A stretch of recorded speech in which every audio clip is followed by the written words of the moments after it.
मैं जैमिनी गोयल, प्रकृतक जीवन शैली विशेषज्ञ, सभी प्रकृतक प्रेमियों को नमस्कार करता हूँ। मेरा आज व्याख्यान का विषय है प्रेम ही ईश्वर है। भगवान कृष्ण कहते हैं कि मैं इस दुनिया में प्रेम की स्थापना करने आया हूँ। मेरा अवतार ही प्रेम सिखाने के लिए है। उनके अनुसार प्रेम वो नहीं है जो लोग समझते हैं। देहिक प्यार को प्रेम नहीं माना जा सकता। प्रेम में ना कोई ऊंचा होता है और ना ही कोई बड़ा होता है, क्योंकि प्रेम में समानता होती है।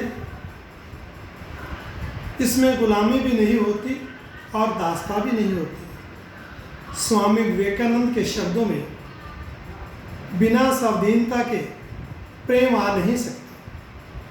दास में सच्चा प्रेम होना संभव नहीं।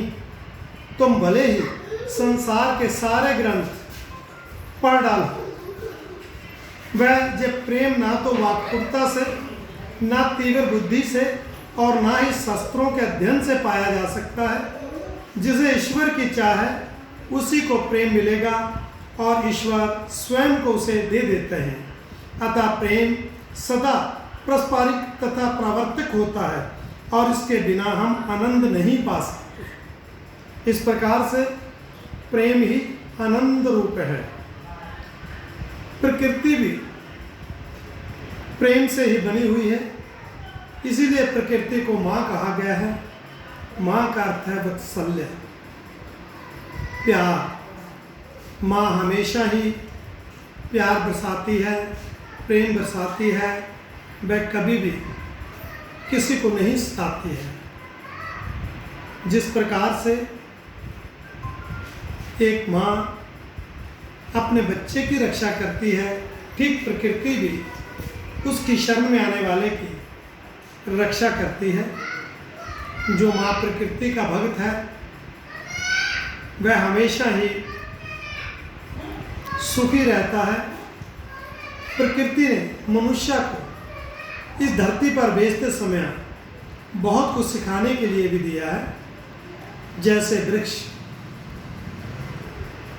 वृक्ष को जो दिखाया गया है कि ये पौधा जो है अपनी जड़ों में रहता है, धरती के बीच इसकी जड़ रहती है।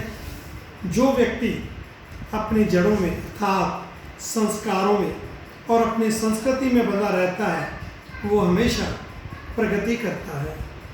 इसी प्रकार से वृक्षों के पत्ते भी हमें ये संदेश देते हैं कि वो बिना किसी लालच के, स्वार्थ के प्रत्येक व्यक्ति को छाया देते हैं। यानी कि प्रकृति हमें कुछ ना कुछ देती है। जैसे बादल हमें बरसात देते हैं लेकिन वो लेते हमारे से कुछ नहीं। इस प्रकार से प्रकृति हमें बताती है जैसा आप किसी को दोगे वैसा ही आपको मिलेगा, जैसा आप बांटोगे वैसे कि आप अधिकारी होगे। इसलिए प्रकृति कहती है प्रेम बांटो। भगवान कृष्ण भी यही कहता है कि ये प्रकृति प्रेम में आए। इसमें कितने सुंदर फूल खिले हुए हैं। हर फूल जो है अपनी और तितलियों को, भंवरों को आकर्षित करता है और वो कभी भी किसी को ये नहीं कहता है कि मेरी और मत आओ। ठीक इसी प्रकार ही माँ प्रकृति ने आकाश के माध्यम से ये समझाने का प्रयास किया है कि आकाश में जिस प्रकार से पक्षी स्वाधीनता से, स्वतंत्रता से उड़ते हैं, ठीक इसी प्रकार मानव भी अपना स्वाधीन रहकर अपना ख्याल रखे और वह आगे बढ़े। लेकिन कई बार क्या होता है, जब माँ का कहना बच्चा नहीं मानता तो माँ क्रोधित होकर नहीं, प्रेम पूर्वक उसे सिखाती है जैसे कभी सुनामी आती है तो कभी अब कोरोना आता है। कोरोना भी तो प्रकृति की देन है, इसलिए इससे भयभीत होने की ज़रूरत नहीं।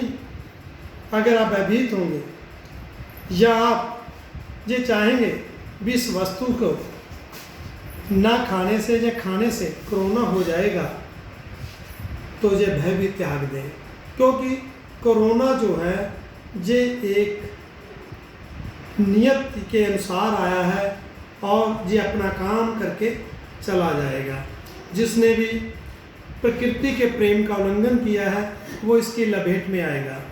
जिसने प्रकृति का अनुसरण किया है, प्रकृति से प्रेम किया है, वो बचा रहेगा। इसलिए कहा गया है कि प्रकृति की तरह, जैसे माँ प्रकृति जब भी उसने सफाई करनी होती है तो वो तूफान लेकर आती है, अंधेरी लेकर आती है और वो साफ कर देती है। इसी प्रकार जो व्यक्ति भीतर से भी साफ है और बाहर से भी साफ है, उसके भीतर ही प्रेम पल सकता है, वो ही निरोगी रह सकता है।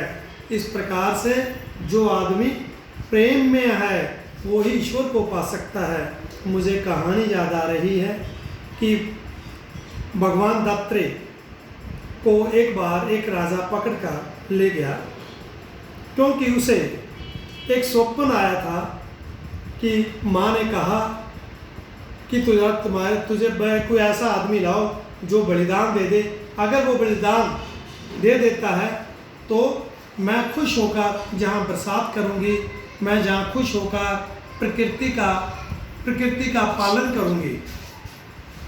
ठीक उसी प्रकार से वो भी प्रेम में इतना पागल था कि शिव के प्रति उसका इतना प्रेम था कि जब उसको राजा लेने आया, राजा के सैनिकों ने पूछा हम कौन हैं, तो उसने कहा तुम शिव हो। तो राजा ने उन्होंने सोचा कि ये पागल है, इसे ले चलते हैं। वो उसे माता के मंदिर में ले आए। काली माता के मंदिर में जैसे ही वो आया तो राजा ने तलवार निकाली और माता को कहने लगा कि माँ तूने बलिदान मांगा था, मैं इसका बलिदान दे रहा हूँ। और जैसे ही उसने तलवार खींची और उसको मारने लगा तो कहते हैं कि माता प्रकट हो गई, माँ काली प्रकट हो गई और उसने उसका राजा का हाथ पकड़ लिया। कहता है राजन तो मेरे भक्त को कैसे मार रहा है, ये तो शिव है, इसे तो तेरी तलवार में भी शिव नज़र आ रहा है, मैं भी इसके लिए शिव हूँ। जो शिव को इतना प्रेम करता है, जो प्रेम में है, उसकी हत्या नहीं की जा सकती। मैंने तो बलिदान मांगा था, तेरे अहंकार का मांगा था, ताकि तेरे में प्रेम पैदा हो सके। जहाँ प्रेम है वहीं सभी आपके हैं, जहाँ प्रेम नहीं है वहाँ कोई किसी का नहीं। इसीलिए कहा गया है कि प्रेम ही ईश्वर है और ईश्वर ही प्रेम है। जय हिंद।